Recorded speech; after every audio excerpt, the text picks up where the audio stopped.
Hello everyone. Welcome to our show, where we continue discussing supernatural experiences and the realms beyond. I will share some personal stories that are guaranteed to make your skin crawl and pique your interest. Episode 4. I squinted my eyes unconsciously. There must be something unusual about this. What's the matter? My master asked calmly, taking a puff from his pipe. Feng Yi, go check it out. Hushen is possessed. An elderly woman exclaimed in a panic. I looked at my master for guidance. Possession could be caused by unclean spirits, or just a complicated illness. And I cowed and determined which it was. If it was the former, it would involve exorcism. Something I was cold at yet. What are his symptoms? My master asked. He's jumping around, talking nonsense, and has a craving for raw chicken. The woman answered. Raw chicken?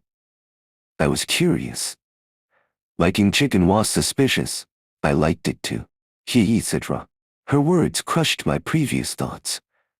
I suddenly imagined Hushen clutching the hen, blood dripping from his mouth with a crazed look on his face, shaking my head vigorously. I concluded that Hushen was either mentally disturbed or possessed by something. Feng Yi, bring the silver needles and come with me. My master ordered. Yes. I responded obediently, sensing something interesting was about to happen. Equipped with our tools, we headed to Hushen's house. A crowd had gathered chattering away. Mei Kui, I parted the onlookers entering the house with my master. Inside, 2 adults were holding Hushen down, but he flung them off effortlessly with a wild scream, his strength astonishing. I was secretly alarmed. Daoist Jinzhuan, thank goodness you're here. Please help my husband. Hushen's wife cried, clutching my master's sleeve like a lifeline. Don't worry. Let me take a look, my master reassured her, observing Hushen from a distance. I noticed Hushen clutching a hen, tearing at it with his mouth, blood and feathers everywhere, jumping around with agility. Knowing Hushen had a leg injury, I deduced it was just a mental issue. But something had possessed him. As expected, my master squinted and approached Hushen, who growled menacingly. Daoist Yinzhuan, be careful. Hushen is extremely strong, a villager warned. I agreed, having witnessed it myself. But my master was afraid. He swiftly looped a red string around Hushen's left index finger. I didn't understand why, but it must have had a purpose. Hushen immediately went limp, eyes vacant, drooling. My master tapped Hushen's head lightly with his pipe, commanding, Beast, how dare you? Hushen's eyes regained clarity, filled with disbelief. Covering his head, he spoke in a strange tone. This old man is powerful. I must flee. Then he shuddered and his eyes became vacant again. My master tapped his head again. Why are you tormenting people? A bizarre scene unfolded. Hushen, who had seemed invincible, now knelt in fear, begging for mercy. Seeing his remorse, my master was about to release the string when Hushen lunged and bit my master's waist. Beast, I shouted, pressing on Hushen's cheeks to force his mouth open. But he wouldn't let go, tearing at his own face. Feng Yi, use the needle. My master yelled urgently. I didn't hesitate and pricked Hushen with the silver needle. Hushen let out an ear-piercing scream, finally releasing my master. Blood seeped from my master's waist as he winced in pain. This beast dares to harm people. Feng Yi, strip him. I was furious and ready to strip Hushen, but he threw me off easily. Luckily, I landed in the crowd, avoiding serious injury. It took the villagers' combined strength to pin Hushen down. I quickly stripped him, preparing to use the needle. My master, clutching his waist, approached Hushen. Why are you harming people? It's a family feud. Leave Hushen's body, my master commanded, loosening the red string. But the entity refused, vowing to ruin Hushin's family. My master found a red spot on Hushin and pierced it with the needle, immobilizing the entity. You kill me today, and it'll curse the Hushin family forever. Hushin's face twisted, blood pouring from his orifices.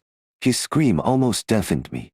As the scream subsided, a weasel fell from the rafters, and Hushin calmed down. The villagers crowded around, seeing the weasel's leg twitching. Recently dead. Such resentment. What caused this? My master mused, then asked Hushin's wife, Are you expecting? Yes. For months alone. She replied shyly. My master sighed in relief, dispersing the villagers. When Hushin awoke weakly, my master questioned him, while I listened attentively. Hushin revealed he had killed a chicken, stealing weasel 3 days ago. My master nodded. It's revenge, but something's off. He paused, frowning deeply. The weasel died 3 days ago, but I just killed this one. Could there be 2? What's wrong, master? I asked. There might be 2 weasels. One killed, the other seeking revenge. My master speculated, his expression grave. After hearing this, Hushin's wife found the previously killed weasel. Her face troubled. Fortunately, both are dead now, I reassured, though I felt an ominous sense of impending disaster. The weasel final scream was haunting. My master once said that practitioners often have keen intuition, so I trusted this feeling. He also mentioned that weasels, considered one of the 4 sacred animals, are revered in some regions as protective deities. This affirmed their mystical nature.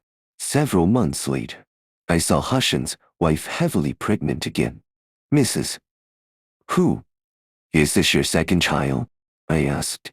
In my memory, she had been pregnant a year ago, and now she was pregnant again. She frowned. No. It's been over a year. What? I exclaimed, sensing something was very wrong. Humans usually give birth within 9 months, not a year. Was this some kind of reincarnation? I examined her belly, noticing it was much larger than a typical 9-month pregnancy. May I check? I asked seriously. Please. I'm worried. My belly keeps growing, but there's no movement, she sighed, listening closely to her belly. I heard nothing. No normal baby could be this still for a year. Touching her belly, it felt unusually soft. How does it feel? I asked. Nothing, she replied.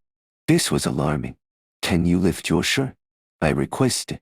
She obliged, revealing skin marbled with veins, pale as if soaked in water, swollen and distended.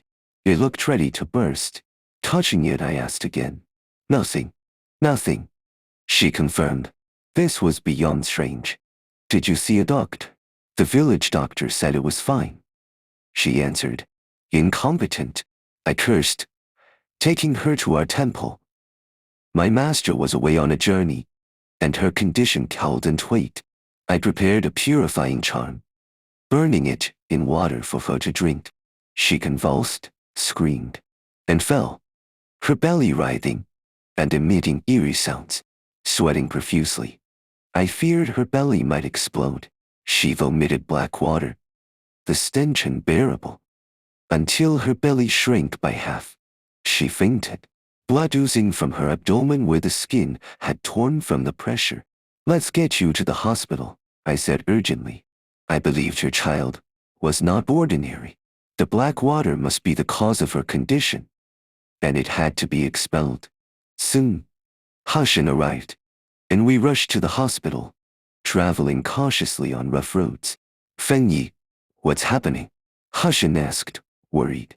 I explained, and he wept, fearing the weasel's curse. I stayed silent, focused on getting to the hospital. Over an hour later, we reached the town hospital. The doctors, after examining her, shook their heads. Her organs are swollen and decayed.